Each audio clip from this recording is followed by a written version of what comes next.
Yeah, good day, everyone. Good morning, or afternoon, or evening, depending on where you're joining us from. It's good to have you join us for this event today. The Author Spotlight event of the West African Transitional Justice Center. We Spotlight event of the Transitional Justice, a very important text developed by the Global Action Against Mass Atrocity Crime, with through a lead researcher who is a member of the African Working Group. The title of the text we are going to be taking today is Establishing and Managing National Mechanisms for Mass Atrocity Prevention. Just as a brief introduction to the relevance of this text, because of the kinds of challenges that we have in the world today, for instance, what is happening presently in Sudan, and of course, what has been happening for the past 1 year in Ukraine, I think you all agree with me that there needs to be a sort of political will in terms of management of past atrocity crimes that happen, within warring situations and in nations where there is a bit of political instability. So, without taking much of our time, we would like to welcome our panelists to this event. We have our colleagues from the Kofi Annan International Peacekeeping Training Center in Accra, Ghana. So we'll be featuring the lead researcher, Mr. Frank O. Okere, and other colleagues from the center who will serve as discussants. We have Dr. Kweku Danso, who is the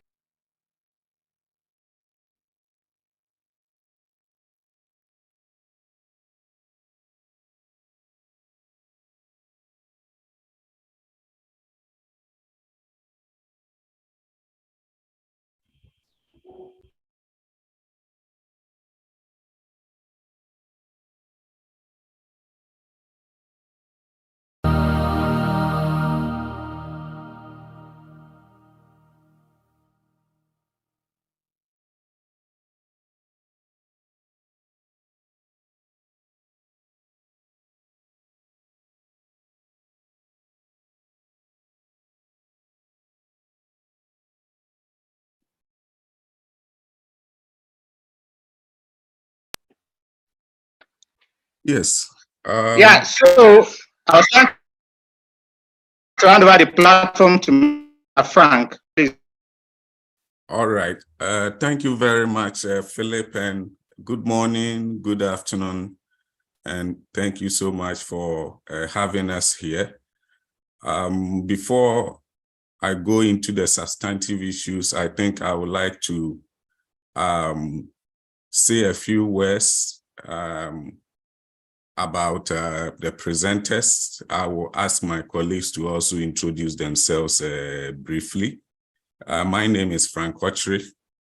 I'm a head of program at the Kofi Annan International Peacekeeping Training Center, and my work has usually been focused on research and capacity development in the areas of atrocity prevention, peace building, and other conflict prevention and resolution strategies. Together with my colleagues, we put together, and the help of other members of the Africa Working Group, which we will introduce very soon, we put together this training toolkit. And but before we go into that, let me turn it over to my colleagues to also introduce themselves.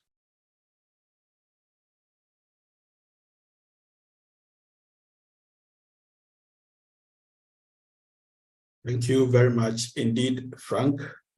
And thank you also, Philip, for the initial introduction. So my name is Kofi Danso, and I serve as the Deputy Dean at the Faculty of Academic Affairs and Research of the Kofi Annan International Peacekeeping Training Center.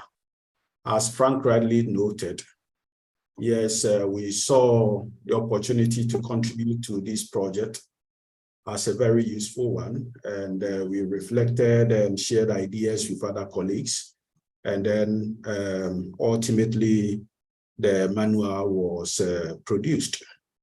Like Frank, I also work around issues relating to political violence with a particular focus on electoral violence. And I've also done works on national mechanisms with specific focus on the case of Ghana, but also the Gambia. Thus far, these are some of the related activities or research initiatives that I undertake that are related to issues around atrocity prevention. I also conduct research in other areas, including maritime security and so on and so forth. Thank you very much, and it's a pleasure to meet you all. Thank you. Thank you very much. My name is Ernest Ansalate. My main areas, well, let me say that I am one of the program heads here at the Kofi Annan International Peacekeeping Training Center. My areas of interest when it comes to research and the other areas that I deal in is security sector governance, peace building, and then also election security. So as my colleagues have highlighted, we did this work together, and we are happy that today there's an opportunity to speak to the work that we did further. So I'm happy to be part of today's program. Thank you very much. All right, thank you. Now let me now jump into providing a brief background of the global action against mass atrocity crimes, as well as one of its networks, which is the Africa Working Group. So the global action against mass atrocity crimes is more of a network, a state-led network, inclusive one created somewhere in 2013 by states and non-state actors that came together to promote atrocity prevention. As a network, it provides a platform for dialogue and exchange, as well as the dissemination of learning and good practices in the prevention of atrocity crimes. Now, at the second international meeting of Global Action Against Mass Atrocity Crimes, which took place in Manila, Philippines in 2016, there was a sense that at the time, I think the whole idea of the responsibility to protect had just crossed the 10th year mark. And the concern was expressed that atrocity prevention had largely remained a theory. And therefore, GAAMAC, which is the Global Action Against Mass Atrocity Crimes, could help formulate concrete interventions to move atrocity prevention from theory to action.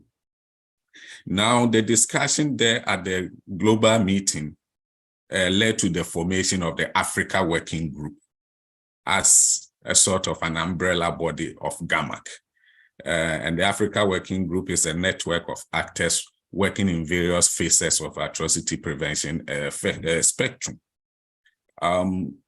Since then, the Africa Working Group has been working to advance the implementation of concrete steps for atrocity prevention on the African continent by promoting best practices and expanding also the frontiers of mass atrocity prevention.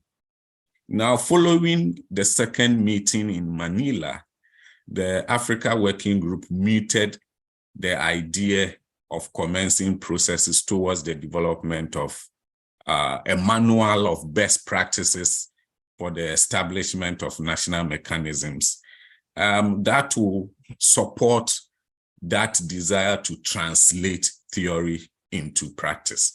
Now, that manual of best practices was produced in 2019 with the support of the umbrella body, which is GAAMAC. But at the time, the manual itself is available online and it can be accessed by anyone. Once you search on manual on best practices for the establishment and management of national mechanisms for genocide and mass atrocity prevention, it will pop up.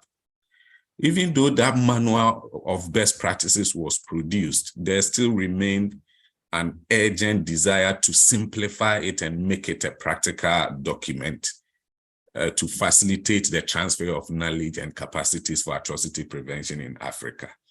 And so that desire, that process now led to the GAAMAC training toolkit on establishing and managing national mechanisms for mass atrocity prevention, which together with the colleagues from the Africa Working Group and the Kofi Annan Peacekeeping Training Center led that particular process. And so we have the training toolkit, and it to serve as a capacity building tool for any interested actors to utilize it in whatever dimension or form that is suitable for their particular context. The toolkit has 7 modules, and those 7 modules are categorized under 3 sections. The first section is on providing sort of an understanding or background information on national mechanisms. But the crust of the toolkit focuses on managing, establishing, managing, and also reinforcing national mechanisms. And because it's a practical toolkit, there is also emphasis on putting the theory into practice. Again, the toolkit is also available on the GAAMAC website for use by any interested parties. Now, since it emphasizes so much on the idea of national mechanisms, how do we see national mechanisms as part of that endeavor of the Africa Working Group to promote atrocity prevention? And here we see national mechanisms as one of the most effective means of promoting locally led or locally owned networks to build resilience for mass atrocity prevention. The idea of national mechanisms are based on the successes of some structures that have been operating to prevent atrocity crimes in varying contexts, but particularly in parts of East Africa, especially the Great Lakes region, as well as West Africa. In those places, I think national mechanisms have virtually become a sort of blueprint for atrocity prevention on the African continent. But the way we see national mechanisms are as officially established bodies. Officially, and I will go a bit into that detail pretty soon. They are officially established bodies that support the development and implementation of the necessary preventive policies that help to bolster a state's resilience to atrocity crimes. They are sort of seen as a vehicle that helps states to exercise their responsibility to protect.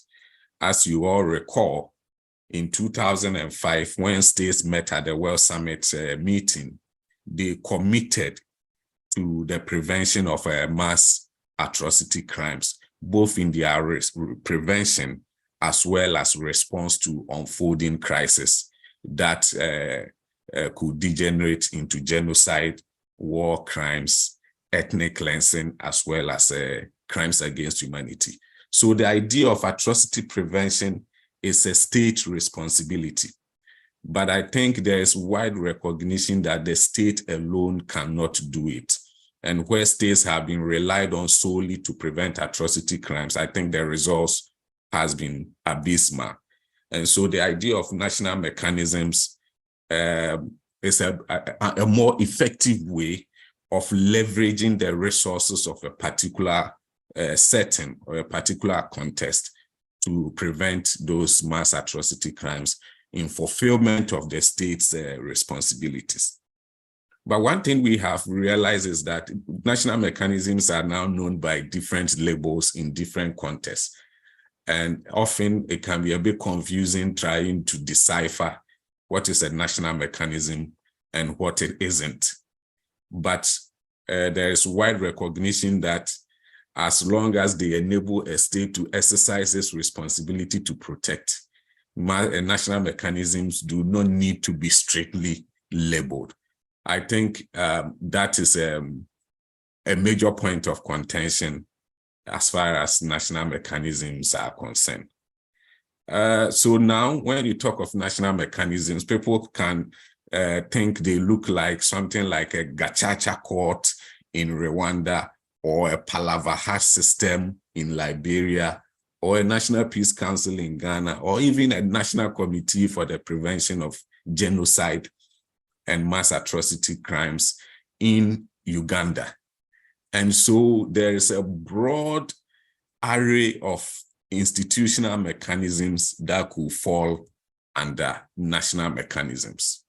And I think that muddies the water a little bit. And so what we have tried to do is to provide some sense of what national mechanisms are and how they could look like, especially in terms of their functionality. We see national mechanisms as essentially possessing the critical features of legitimacy, institutionalization, as well. So especially, and also, I think we also talk of local ownership. I think legitimacy is the single largest sort of a feature that national mechanisms must have in order to leverage all the various diverse aspects of society. But there's also a sense that there should be a formal mechanisms through which national mechanisms should operate, which then requires that they should be institutionalized in some form or dimension. When you look at the broad mapping of actors for national mechanisms, they range widely from one spectrum of society to the other. For instance, in some national mechanisms, practical examples of national mechanisms, you could see the media being part of the membership, but in other places, it's not part. In some instances, you even see a Ministry of Defense or National Defense Forces being part of the membership. Example, as in Uganda, as well as South Sudan, the Ministry of Defense is part of the membership, but that's not the case when you go to Kenya or you go to Ghana. So there's a wide range of actors that could form part of national mechanisms. Perhaps later on, we can go into some of the common challenges that they face beside the issues of conceptualization. But let me just highlight two key issues or 2 points, and then I can hand over to my colleagues to go more into the substantive elements and also the functionality of national mechanisms. As I said, formalization is a key aspect of national mechanism. And here we are looking at a genuine partnership between states and non-state actors, rather than a simple formalization into government structures, because the risk of corruption by government is quite high if it is not based on a genuine partnership, which has serious implications for the legitimate function of those national mechanisms. And so one other thing which I think in some instances may be missing from national mechanisms, but is critical, is that national mechanisms require a government to take a strong policy position on atrocity prevention as a national priority. It will not only aid in the inception of a mechanism, but also allow for future actions of the body to be framed as part of a national level policy. And I think these are the ends that the Africa Working Group of GAAMAC has been working towards, but it is early days yet. In the meantime, let me just pause and then pass on to my colleagues who will now highlight some of the key approaches and functional dimensions of national mechanisms that could offer insights into the operationalization of such a mechanism. So I hand over to Dr. Kweku Danso to take over. Thank you. Thank you very much indeed, Frank, for the very detailed and comprehensive introduction. One of the points you made, which I thought was particularly pertinent, was the idea that, well, we cannot leave the whole idea of mass atrocity prevention to state actors alone, particularly in our part of the world, given the fact that the state itself has from time to time been a source of insecurity and threat to people's survival and so on and so forth. And this is particularly pertinent because you see the African context is slightly different from what you have in Europe and perhaps elsewhere. In Africa, when it comes to the whole idea of security governance, security provision, and therefore people's safety and well-being and so on and so forth, you would notice that much as the state remains the most relevant or the most critical actor in the provision of security and all of that, you also notice that the state is only one of the multiple actors when it comes to providing human security and so on. There are multiple actors in the field, of which the legally constituted state is just one of them. So how do we leverage on these resources, particularly in terms of bringing them up to speed with the current challenges that confront the issue or related to issues around mass atrocity crimes? And this is particularly important because much as the state still struggles to protect people, you notice that there are sub-state actors that have also become major sources of threat to people's security. So you take ongoing examples within the Sahel, in the Lake Chad region, and so on and so forth. And the point, I think, becomes clear. But then for today, I think my focus will be to speak more directly to the approaches, that one may follow or that may be followed in the process of establishing national mechanisms. As Frank noted in his introductory remark, national mechanisms have been thought of as formal organizations established for the purposes or for the purpose of preventing atrocities and promoting the responsibility of state towards atrocity crime prevention. The ultimate purpose is therefore to support the state, develop and implement the necessary preventive policies and frameworks that help to bolster the state's resilience against mass atrocity. So what are the interventions? What are the sort of frameworks? What are the sort of processes we need to harmonize or we need to mobilize in order to help build resilience against atrocity crimes in the state?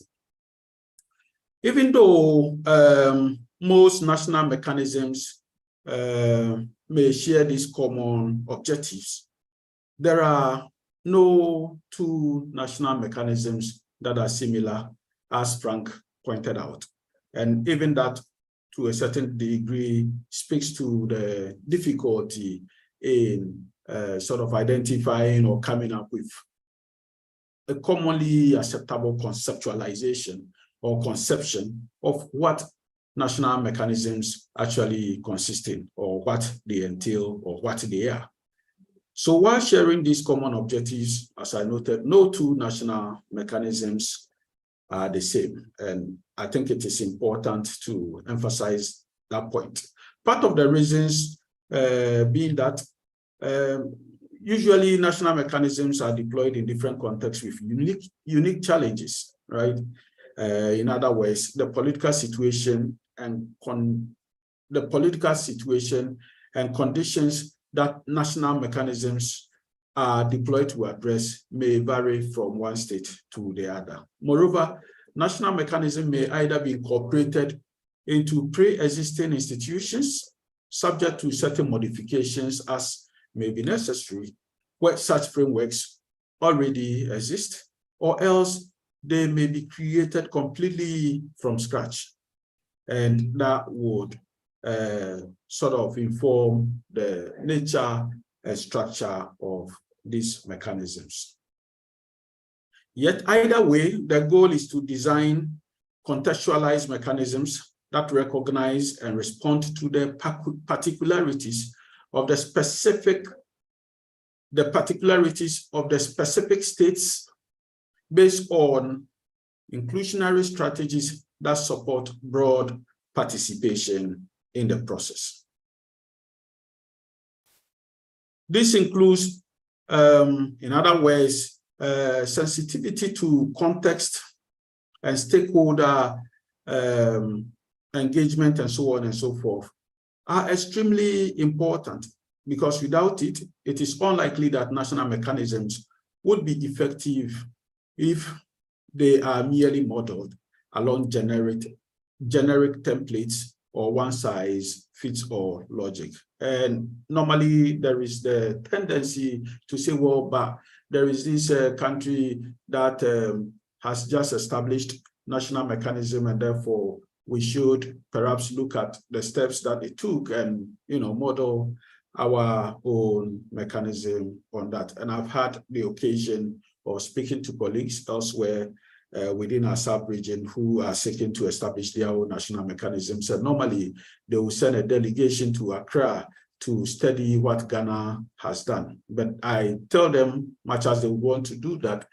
it is important that they also pay attention to their own context to understand what the context requires, and not to literally lift what pertains in Ghana.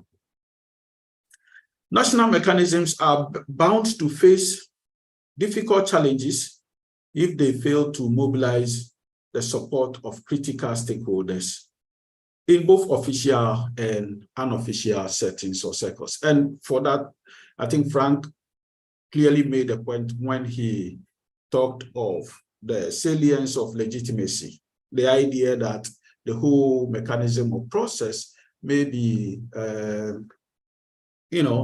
owned by the people, owned by them, because then they see it as something they are part of. They see it as a mechanism that is legitimate, and so on and so forth. And this is critical for ensuring policy articulation and ownership and sustainability and so on and so forth. Without that, you can pump money in to support the establishment of these mechanisms, but then if it doesn't receive the support of the critical masses or constituents, then even the sustainability of the program can be in doubt. The variation in political context may result in national mechanisms that differ from countries to countries and region to region in Africa and even beyond, due to a number of or resulting in differences that relate to the structure, membership or composition, mandate, and also the roles and functions. Regardless of their nature or scope, national mechanisms may be established through either a top-down or bottom-up approach, and I'll be speaking to that shortly. Before that, however, I would like to highlight a few steps that are important to consider in the establishment of national mechanisms.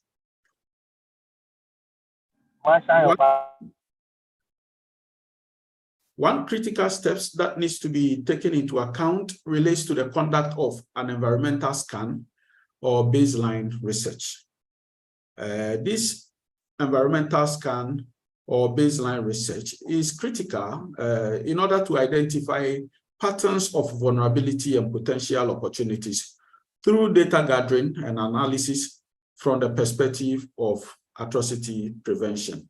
Environmental scan or research is critical for the identification of needs as well as approaches that can maximize the effectiveness of national mechanisms. Effective and sustainable approaches to national mechanisms begin with a thorough analysis and understanding of national needs and available capacities and other resources.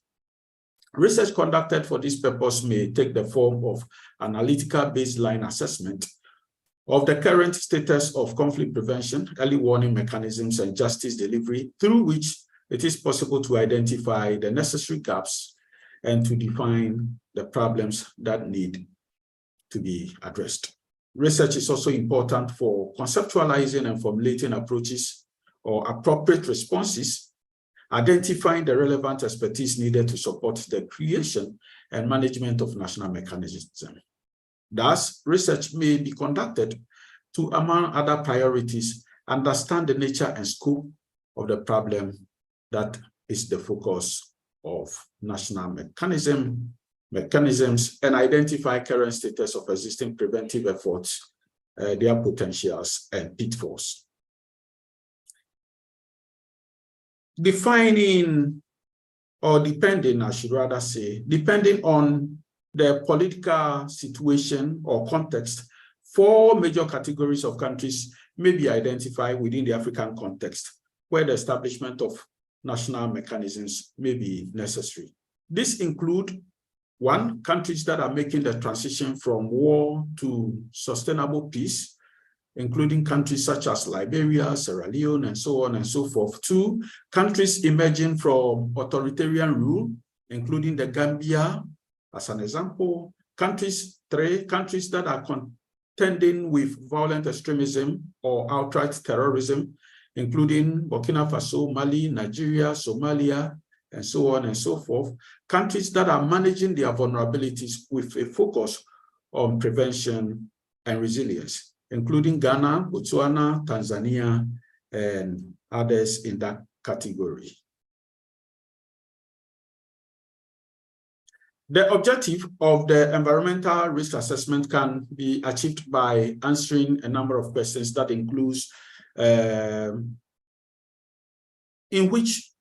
questions around which of the countries are just listed or categories of countries are just listed can a particular state or does a particular state fit in? What is the specific nature of the political challenges being encountered? Who are the main actors involved, and what is the nature of their relationship? What form of interventions are currently being institutionalized or implemented, and what has been the critical challenges, but also how can those limitations be addressed? The second step revolves around determining whether there are pre-existing institutions that have atrocity crime prevention as a primary focus, or whether national mechanisms need to be built from scratch. This can be achieved by asking the following questions. 1, which institutions within the jurisdiction of the state have prevention of mass atrocity crimes as a primary objective? What is the mandate of these institutions and where do they derive from? 3, how can these institutions be adapted and strengthened to enhance state responsibility for atrocity crime prevention? The third major step relates to capacity,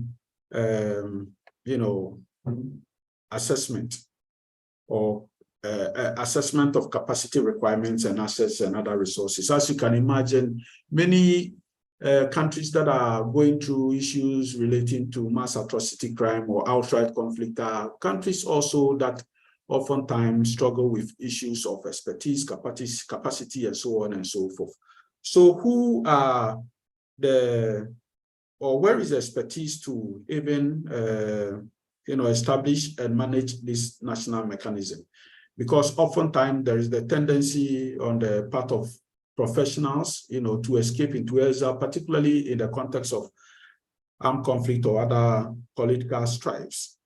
In other instances, experts who seek refuge in foreign countries are usually reluctant to or too traumatized to return.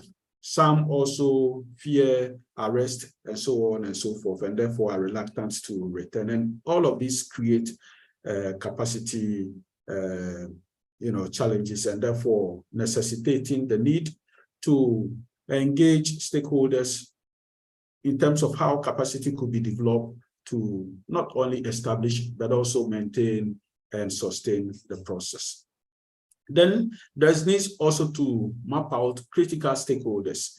While the above steps I just mentioned remain critical before the establishment of national mechanisms, they often overlap with varying degrees into the establishment and implementation phases of the process. And I think the GAAMAC toolkit specifies certain general considerations that should be taken into account. And for the sake of time, I will skip that for now. Then we go to the critical question relating to the establishment of national mechanisms. There are multiple structures, as Frank highlighted in the introductory remark. For example, national mechanisms may be established through integrated approaches or problem-solving approaches. Integrated approaches that bring together all the critical stakeholders to ensure resource rationalization and harmonization in terms of policy articulation, agenda setting, program implementation, and also monitoring and evaluation. But there's also the problem-solving approach that entails the establishment of specific mechanisms for addressing specific issues relating, for example, to early warning and justice reform. But broadly, I think most of the mechanisms you see around may either feature as bottom-up approaches or top-down approaches. And these approaches would normally depend on a number of factors that include the historical development or their historical development, their structure, the mandate, role, function, political support, and resources, and so on and so forth. And the bottom-up approaches normally begin with local communities or civil society organizations that actively engage in the prevention of atrocities and was promoting fundamental human rights and so on and so forth. And when we were putting the document together, I think one of the examples that came to mind, aside from the Ghanaian case, has to do with Liberia, where those of you who may recall, following the Truth and Reconciliation process in Liberia, it was recognized that even though the process offered the forum for people to offer testimonies in terms of what actually happened, the reconciliation part of the process was missing. And therefore, one of the major recommendations that were offered was the need for the establishment of what is called Palava Hat processes. And the Palava Hat process is a local reconciliation and justice mechanism that help to address, broken relationship between people in community. And it's fairly common in many communities in Liberia. So the idea was to establish these Palava Hat processes across the length and breadth to offer people or to afford the opportunity for people to reconcile and, so sustainable peace could be consolidated and therefore present atrocity crime. I think the Ghanaian case also followed a similar pattern in the sense that it started with the work of civil society organizations, and then at a point, government recognized how useful that framework could become, and therefore initiated or set in motion a process to legislate and transform it into a national mechanism, which it has become today. I think I've gone beyond my time, so I will leave my presentation here, and then when we have the opportunity to engage, I can come back to speak on other more specific points. But for now, thank you very much indeed.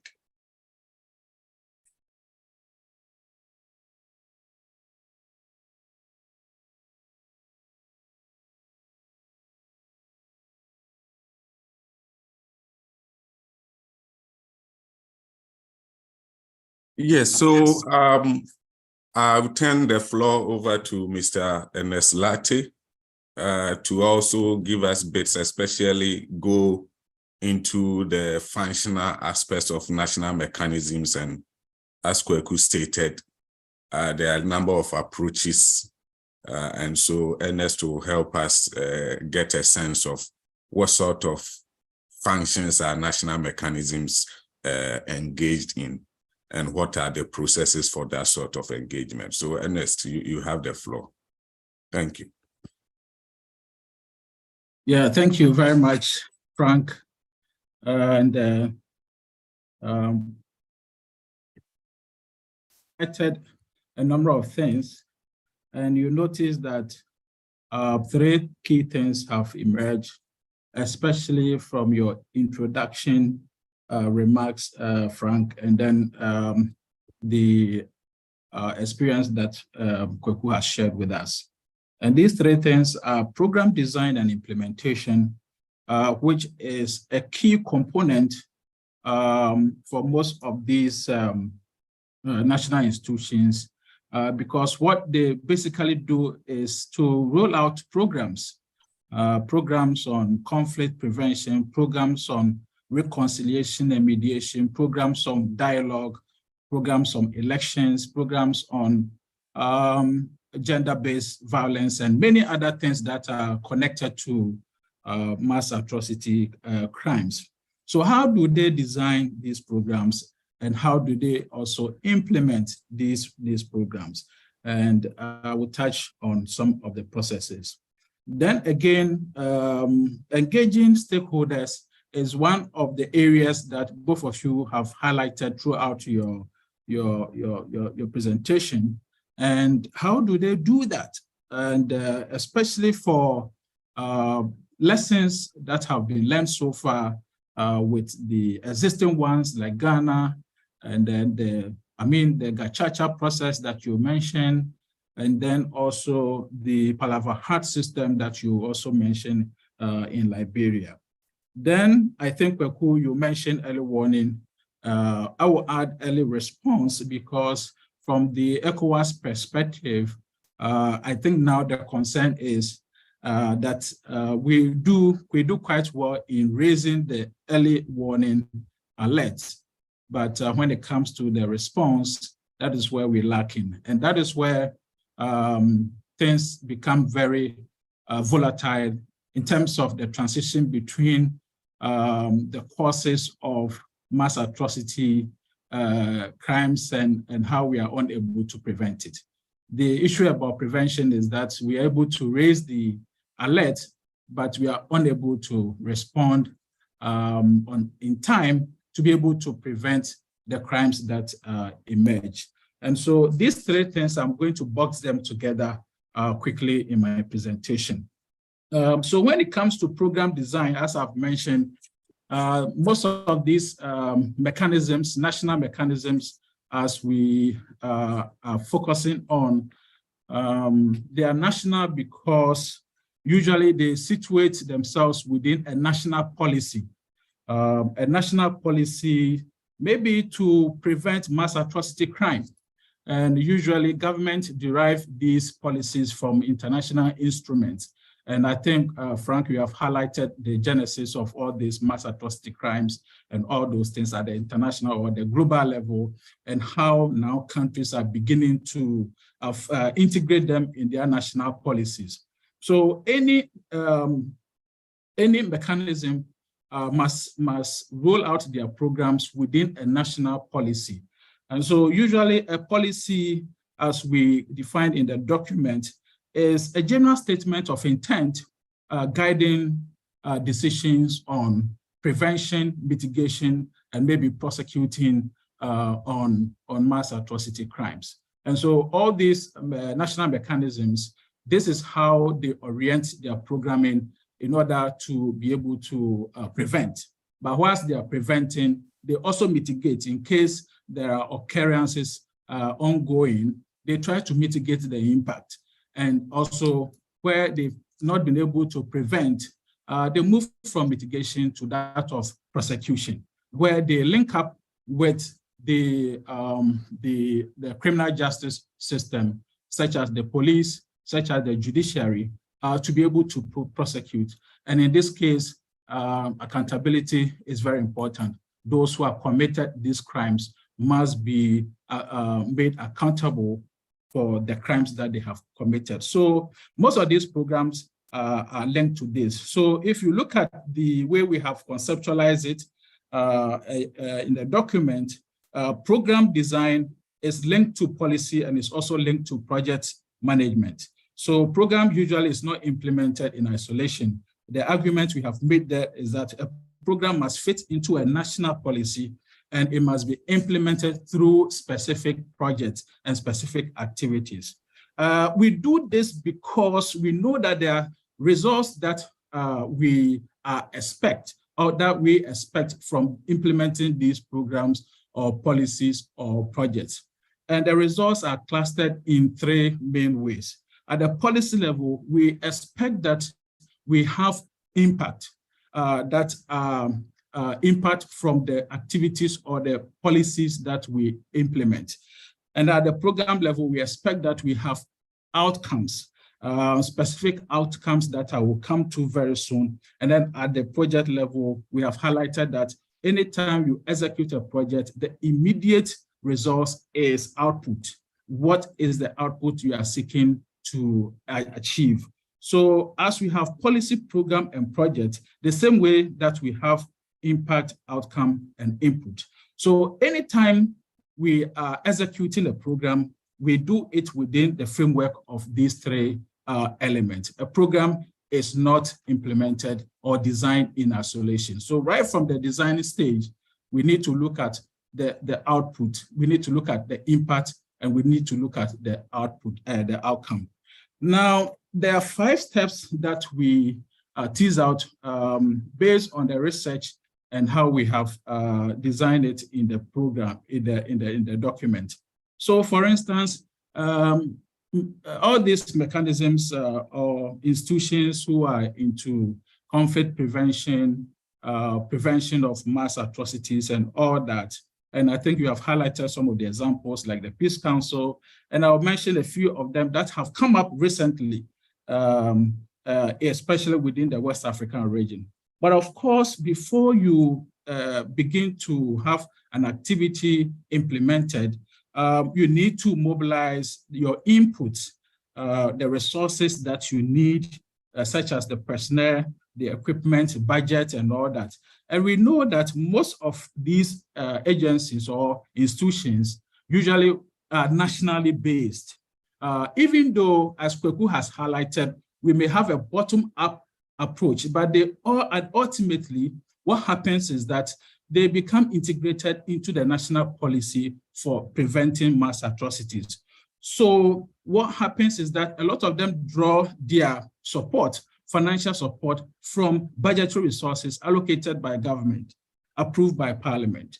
But because they also operate as a civil society body within the public sector, they also are able to draw financial resources from donor partners. And I think partners, because of the international commitment towards preventing mass atrocity, are also putting in resources to help countries to address this critical risk of mass atrocity. And so those who have done this over the period, like the Peace Councils and many others, are able to draw resources from donor partners. And that is how they are able to implement their programs. In fact, if you look at it critically from our studies, resources from government usually will come to support the infrastructure and then the personnel. But when it comes to programs, programs are usually supported by the donor funders. And this is the disaggregation that we have seen from the work that we did. Now, the processes are very important because after you have mobilized all the resources, which are your input, what sort of activities are required. So for instance, if your aim is to improve access to justice for victims of gender-based violence, this is an example. And I know Kweku is not too enthused about victims of, so let me say people who have suffered gender-based violence. Usually what you need to do, as we have highlighted in the document, is to create awareness. And this creation of an awareness is one of the activities in addressing this particular aim that you want to achieve. Secondly, you may want to organize training, capacity building training for the stakeholders who are involved in this chain of mitigating or improving access to justice for gender-based violence. And then you may also want to have policy engagement. So you know that we are tackling from both bottom up and then top down. So you are targeting the policymakers, you are also targeting the professionals, the technical people, and you're also targeting the beneficiaries. So these three stakeholders are very key in program intervention. The output you are expecting from such a program probably will be to train police and criminal justice officers, investigators, the courts, the magistrates and the judges and all that. They need some training on gender-based violence.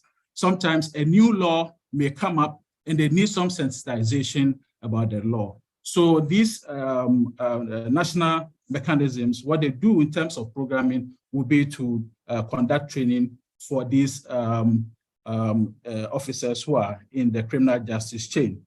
And if we are talking about gender-based violence, then you know that legal aid is very important, because people who have suffered gender-based violence, usually they are weak and they may need support. The support may come from the state where we have established, say, legal aid, or it may also come from donor sources who are also allocating resources to train and also to build the capacity of the mechanisms themselves. Then you move from the output to the outcome level. What you expect to achieve is improvement in criminal justice and also availability of legal support. And then with that, you have to be able to monitor and measure the impact. And so the impact we are seeking to achieve is improved justice and safety for people within the community. Because here, when we are talking about gender, we are not always looking at women, even though they are the more vulnerable. We also look at issues of men as well, who are also vulnerable. And so ultimately, what we are seeking to achieve is improvement in justice and safety for the local people. So this is one of the examples that we use to highlight the practical ways in which mechanisms and other institutions can roll out their programs. Now, let me jump quickly to stakeholder engagement, and I think you have touched on this topic, both of you, Frank and Kweku. But here we have developed a template that our audience can use in the document. So, for instance, I've mentioned the fact that we can use the top-up, or not the top-down and the bottom-up approach. And here we are looking at the policymakers, you are looking at the partners, we are looking at the professionals, and we are also looking at the beneficiaries. These are the critical stakeholders that you want to engage when you are implementing a program. So, for instance, an area like information is very important. That as an implementer, anytime you are embarking on the program, you inform this key critical or the critical stakeholders.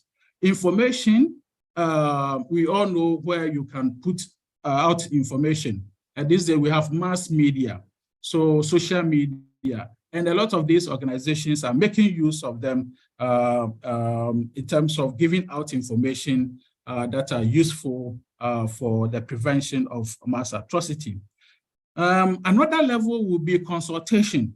So consultation means that now you are going out to specific actors because of maybe their interest and their influence they have in that particular program. You want them to maybe bring in some kind of input, expertise, or some resources.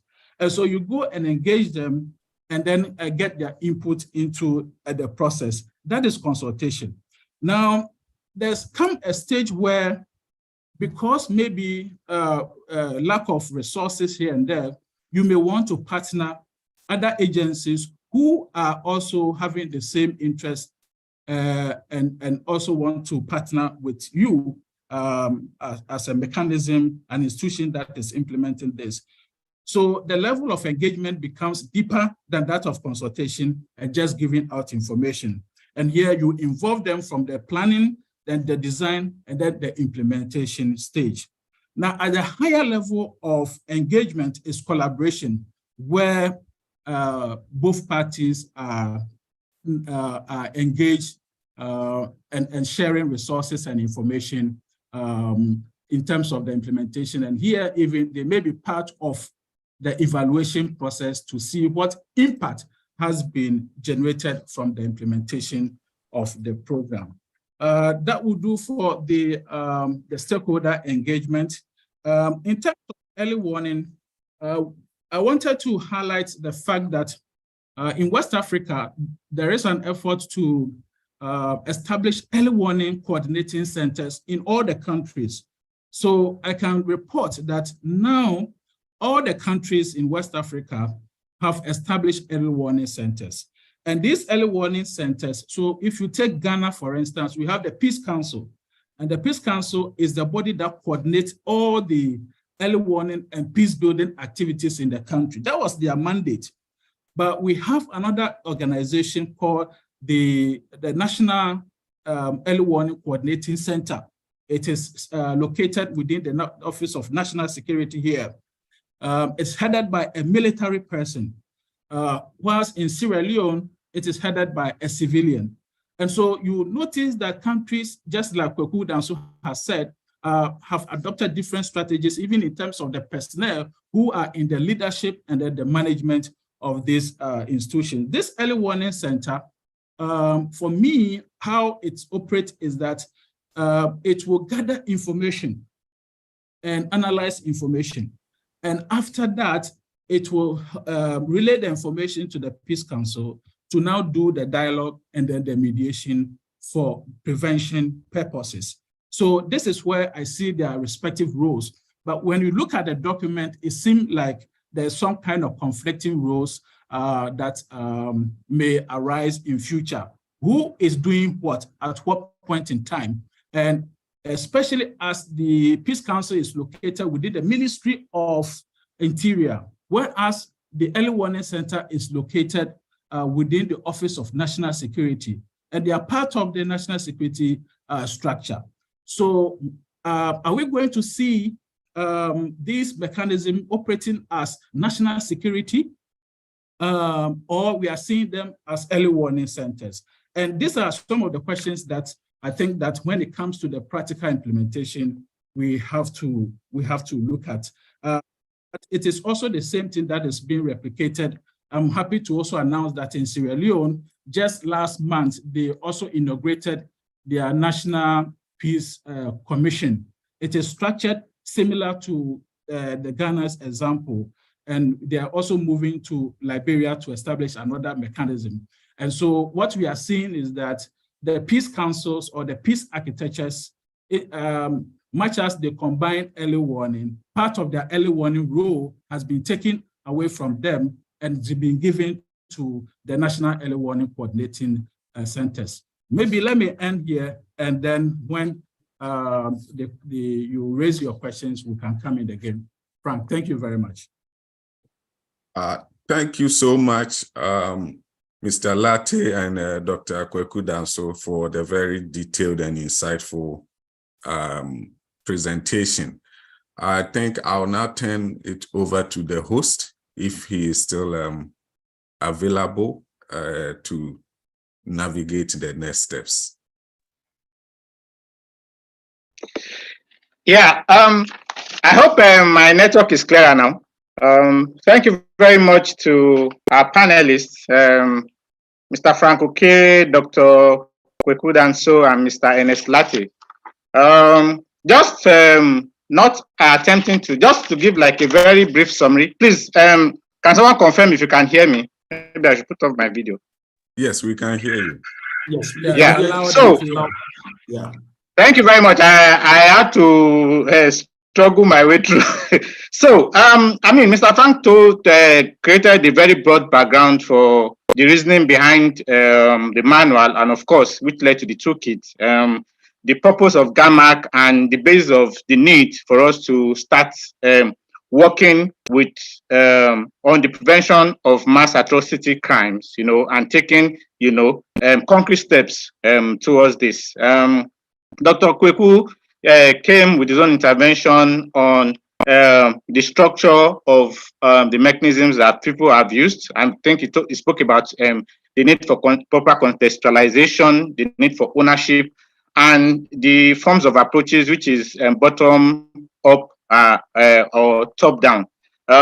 He also spoke about some more concrete steps, such as carrying out baseline research, capacity assessments, and of course stakeholder mapping, while giving us specific examples of the Palava huts, which is like the traditional mechanisms of conflict resolution within our own West African context, I think as practiced in Liberia. I think they also had a Fabum talk in Sierra Leone.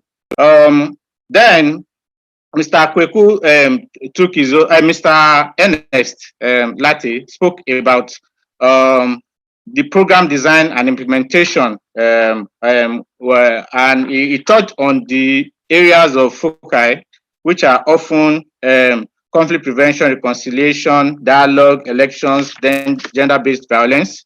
And he went on to detail the steps in this when he spoke about design, policy design, and of course, its implementation through the management of projects. So he spoke about policy, he spoke about programming, and he spoke about the implementation to project. I think this is, very important.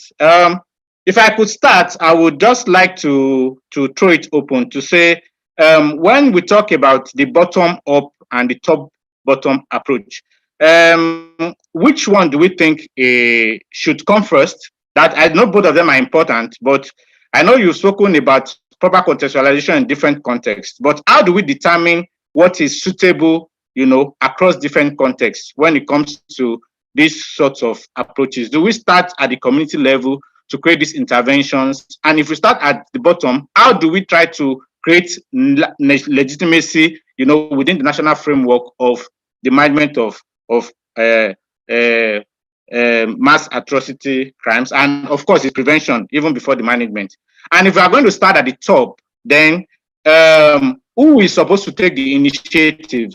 And I ask these questions because the kinds of success stories that we may want to present, especially in terms of the transitional justice projects that we have across Africa. Let's look at South Africa, for example, which I argue could be divided into the Mandela era and the post-Mandela era, where we have a lot of emerging racial tensions, So, and I think the even South African example was a civil society initiative. So how do we, determine which approach is best suited, for particular context, and how do we make these approaches sustainable? And even if we are going to combine them, which of these approaches should actually come first? This is my own intervention. Let me thank the pioneers once again for the wonderful expose of the manual and toolkit, and hopefully this will be the first in line of several other projects to advertise or to showcase this very wonderful initiative of the African Working Group of GAAMAC. Thank you. Please, you can either raise your hands or you type your questions in the box so that we can take them. Thank you very much. Any of the panelists can go first if you heard me. I think Dr. Kuku is here. Okay, thank you very much indeed, Philip, for the perfect sum up. Yes, your question is very pertinent. Bottom up, top bottom, which approach should we prioritize? I mean, in reflecting on that question, I think it will depend actually, and the empirical cases demonstrate to us that it will normally depend on the country, its own circumstances, its own experiences, and more importantly, what is currently available. So as we highlighted, if you notice the instance of Ghana, for example, or if you take Liberia into account, I think Liberia, for example, has its own Palava Hat mechanism. That is a very useful local mechanism. And of course, you also highlighted the farm buttock mechanism in Sierra Leone. In the Gambia, people talk about joking relationship and so on and so forth. And the question is, how are you able to leverage these processes, but then once again, nationalize them? Because I think one of the difficulties or challenges associated with the bottom-up processes is the fact that in some instances, even within a specific country, you may have multiple local level or grassroots level processes. Even in Liberia, we talk about the Palava Hat process as though it's a unified or, not monolithic, but then a clearly defined process. But that is not the case. When you go to Liberia, there are multiple Palava Hats, depending on which community you go to and so on and so forth. So the idea is, how do you even nationalize such processes in the first place? When we spoke of the examples in the Great Lake regions, the Great Lake region, we highlighted the fact that those were more top-bottom approaches because of the purposes for which they were intended and so on and so forth. I think I tend to lean towards something evolving endogenously, right? Something that is already part of the process, because Frank highlighted the salience, the primacy of legitimacy. And part of the problem, part of the benefit of the local or bottom-up process is the fact that those mechanisms already enjoy the legitimacy of, significant stakeholders, within communities and so on and so forth. And I think one of the difficulties we've had in Africa in terms of governance, in terms of security, in terms of atrocity prevention, has been this whole idea of importing everything inside, these exogenous processes. In fact, the state itself, as we all know, is an imported, entity. The African state is an imported, the Europeans were here when they were leaving, they left their state behind, and we were happy to take their state. And that is part of the reason why the African state has continued. The problem of state legitimacy remains one of the crises we've had to deal with. So for me, our ability to evolve endogenously, developing those resources we have, but bringing them up to speed to deal with the challenges of the 21st century, for me, I think is most critical. Yes, perhaps let me just in 2 minutes use the case of Ghana to reinforce Kwaku's point. And if you look at Ghana's National Peace Council, for instance, it emerged from mediation and dialogue processes that ensued following some internal armed conflicts in northern Ghana. And at the time, the state or the government was not considered to be a legitimate actor to mediate in those conflict situations. And so in most cases, civil society, prominent traditional rulers, or aid agencies that took the lead. Now, the successes of that led to the decision to sort of nationalize it and eventually legislation was used to codify the idea of the National Peace Council. And so that emerged from an organic process. If the state is not considered to be legitimate, then you cannot really insist on a top-down approach. But if you look critically at what currently persists, you will see that in most cases, national mechanisms have evolved from, let's say, local processes. Of course, there are some exceptions, even within the Great Lakes region, where I think majority of them are top-down. There are still local level processes that have fed into the larger process. And so I think, yeah, as Kweku said, it usually depends on what sort of resources exist to support either a top-down or bottom-up approach. Can I chip in? Yeah, okay. I think Ernest wants to go too. Yeah, all right. Yeah. Okay. Yes, I agree with my colleagues, and I want to highlight another dimension because sometimes in an attempt to legitimize what is going on by the state, you begin to see a process of, I mean, Frank has highlighted nationalization, to nationalize the process. So it becomes a policy that is across board. But over time, we see it transform into centralization of the mechanism. And so, for instance, in Ghana, and then in the other countries that we have seen the mechanism or the peace architecture, it is only effective at the national level. When you go to the provincial level and then the district levels, there's nothing basically there as a national structure. There's nothing like that. But if the local people are to be part of it, then it has to be decentralized. And so we have to be careful about how we treat some of these things about the state when it's coming to sort of nationalize these things.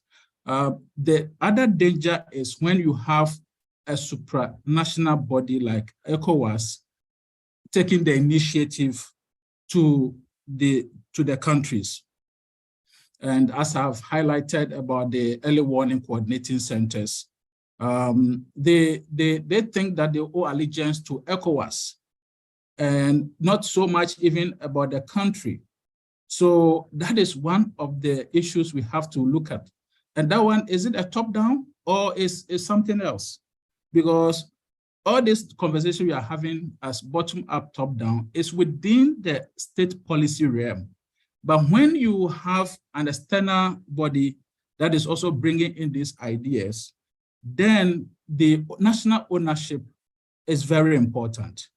It's very, very important that we bring on board all the civil society bodies, because the likes of the ONEPs, the likes of the other actors who were operating on the ground before these national structures emerge have all of a sudden been sidelined, as if now they have to struggle to have a space within the national mechanism.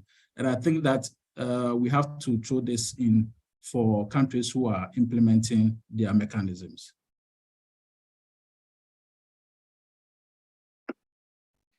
Yeah, thank you, Mr. S. First and foremost, let me welcome some African Working Group members from our Francophone countries, Mr. Annan Danjuma and Dr. Bakari Siddiqui, who joined us, and apologize to them that we can't have a translation at the moment, but that we'll work on it for subsequent sessions. So thank you very much for joining us and for staying till this time. Dr. Bakari has a question, which is to ask the panelists about the people that have national mechanisms within the West African region at the moment. So he was asking whether it was just Nigeria and Ghana, but I also know that during the presentation, other countries were mentioned, like the new ones in Sierra Leone and Liberia by Ernest. So I hope you can also shed some light on some countries and perhaps how they have gone, about this. Then we also have a hand up, Lawal Molaiwola. You can go, please. So I'll take 2 questions, then our panelists can address them. All right. Thank you, Dr. Philip, and thanks to the 3 panelists. I want to congratulate you for adding to our knowledge today. And like Dr. Philip mentioned, I wish it to be one of the subsequent engagements that would happen. But while I agree that engagement of such is political will is very important, but I'm saying that beyond individual political will, how can we institutionalize all of this framework that regardless of the political leaders' will, it will become a thing that will just be practiced at different times. That's the first angle. Then the second one is as regards the early warning systems. Yes, the question by Dr. Philip addressing whether it is bottom up or top down. I think the early warning system framework would be looking at issues from the bottom up when it involves data collection, assessing instrumentalities from the local level and targeting our early warning system, and that would be more of a bottom-up approach than the top-down, while governance system, actionable stuffs are then being done at the top-down bottom. So I think the both are phenomenal. And the final one would be, at what point do we really start mass atrocity crime prevention in the line of our conversation today? Thank you. Those are my thoughts. Okay, thank you very much, colleagues. I think I will take perhaps the first 2 questions and leave the rest for the other panelists to attend to. So the first question relates to the other countries that are also embarking on the process of establishing national mechanism. I can speak with a certain degree of confidence about the Gambia. Because I think for the past, if I'm not mistaken, for the past 4 years or so, they've been working towards the process of establishing their own mechanisms. And that process is being led by WANEP Gambia. I think the latest information I had was that, so WANEP was not constituted, but was appointed as the, if you like, the convener of the process. So they undertook a number of initiatives, including even a visit of WANET officials and members of the Gambian parliament to Ghana to study the process in Ghana and so on and so forth. They visited the Kofi Annan Center, and then we share our thoughts with them. Subsequent to that, there has been this country study, or visits to specific parts of the country to understand people's perceptions and how the Gambian people would like to see their mechanism established. So I think the WANEP Gambia did all this initial, part of the process or the initial work, and ultimately I think it is now at a point where the legislature in the Gambia would have to decide on exactly how they want the process to go in terms of the specific legislative provisions that need to be adopted and so on and so forth. So if I quite remember, the last time I was in the Gambia was I think, if not late last year, then early this year. And the information I got was that WANEP has handed over to the Gambian parliament to reflect on the legislative dimension of the process and to, if you like, legislate or enact or adopt an act to finalize the process and so on and so forth. So I know of the specific instance of the Gambia. The second point relates to political will. I think the question centered on how we can elicit political will within our various countries to be more committed to the process of national mechanism. I think that's a very critical question because, yes, we may talk about national mechanisms, how they are useful in terms of preventing, but the fact of the matter is our political masters, I mean, the political class, really committed to such processes. Perhaps, in my own view, I think one of the things we can do is how do we also, as practitioners and technical professionals, sell the idea to the political class, because you can also understand that there is competing demand for resources. Countries are thinking of where to raise money to provide beds in hospitals and so on and so forth. So when issues of atrocity prevention, critical though they may be, sometimes they are conceived as second order sort of priorities. So I think it is pertinent for us to be able to package this idea in a match that is sellable, that can, what shall I call it, elicit the interest of the political class in order that it is given the priority. Because atrocity prevention, if we do not prevent that and things fall apart, then all the savings we are trying to make and to invest in other sectors of the economy comes to naught. So I think, how do we package atrocity crime prevention? How do we sell the idea? How do we communicate it to the political class in a manner that allows them, or that makes them to appreciate that this is equally critical and we need to invest in this? Thank you. Yeah, so thank you very much, Doc. Yeah. Thank you, Kweku. I mean, the issue about these early warning centers that are being set up within the ECOWAS region is important because, over the years, the criticism has been that ECOWAS usually will not do anything. They will say, oh, countries have their own sovereign responsibilities. And then, like Liberia and Sierra Leone happened, now they are called upon to intervene. So the idea is now to set up these early warning centers in every country that will collect information like our participant highlighted, and then do the analysis. And then after that, maybe institutions like the Peace Council will take it up and begin to mediate. That's the response dimension of it. So the early warning centers will do the analysis, the data collection and the analysis, and issue the alert. And then the peace commissions will now do the response. And usually the response are in two ways: dialogue and mediation. Basically, these are the two major ways that they do the response.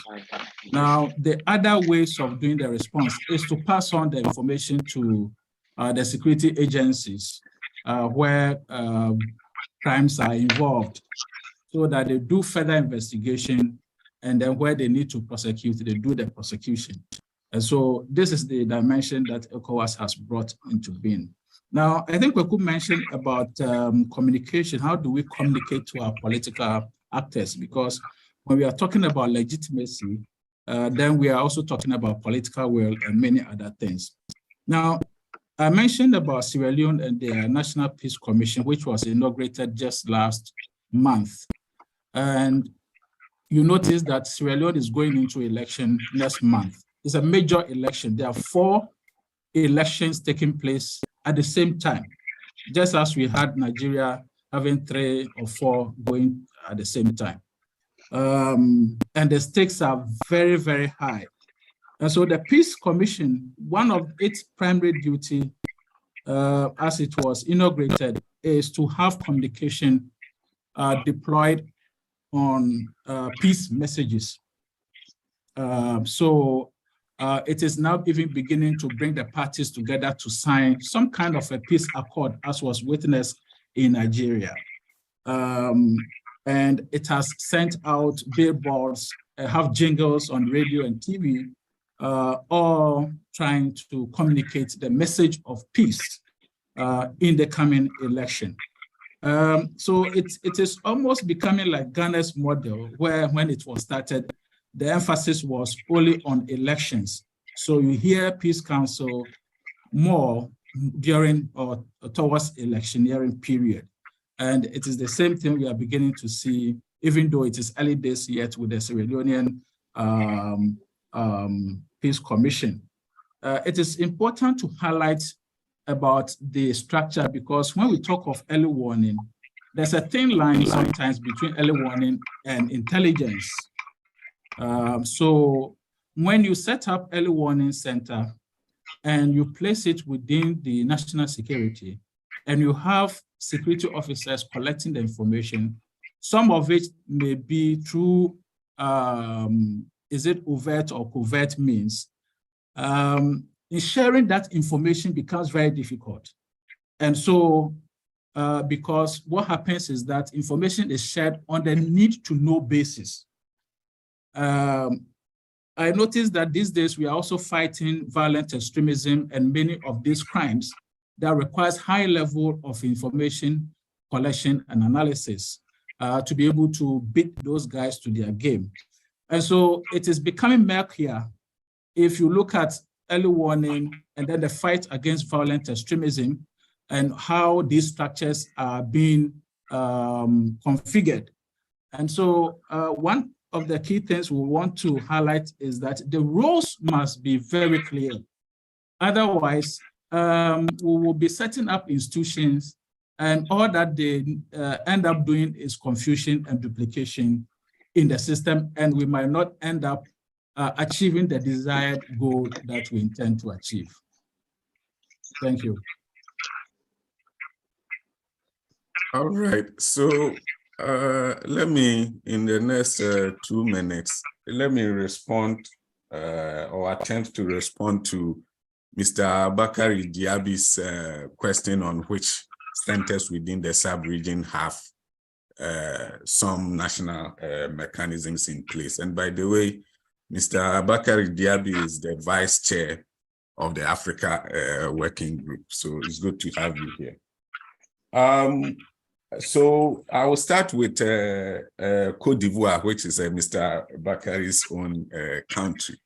In the immediate aftermath of the 2011 Ivorian crisis, Côte d'Ivoire attempted to create a peace infrastructure similar to the one that exists in Ghana. I had the privilege to Thank you, Mr. Okay. I had the privilege to see the initial report that was put together in an attempt to create a sort of national mechanism.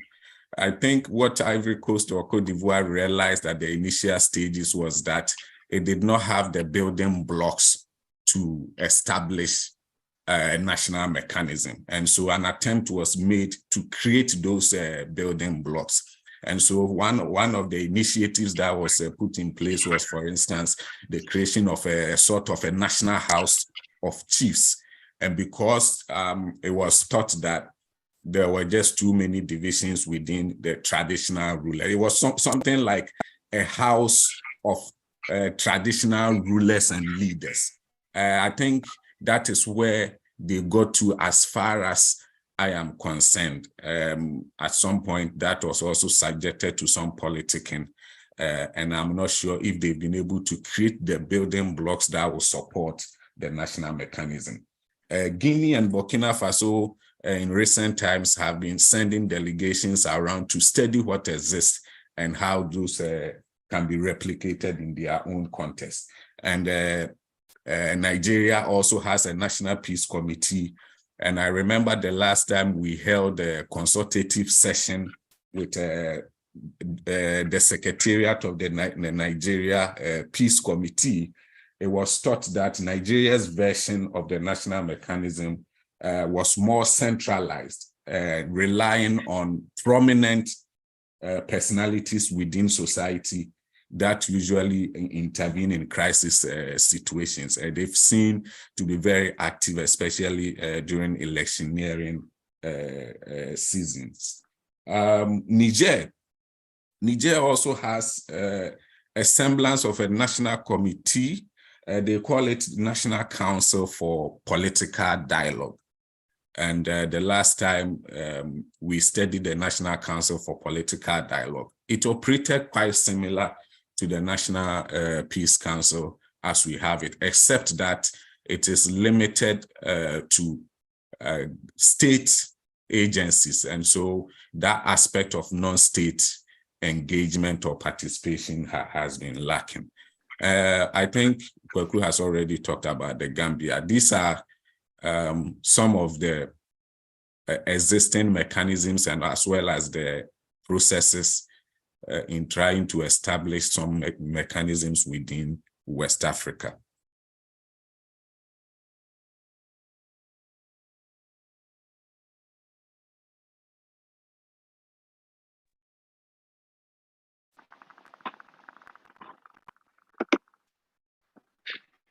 Yeah. Okay. So thank you for those very wonderful interventions. I think our time is fast spent.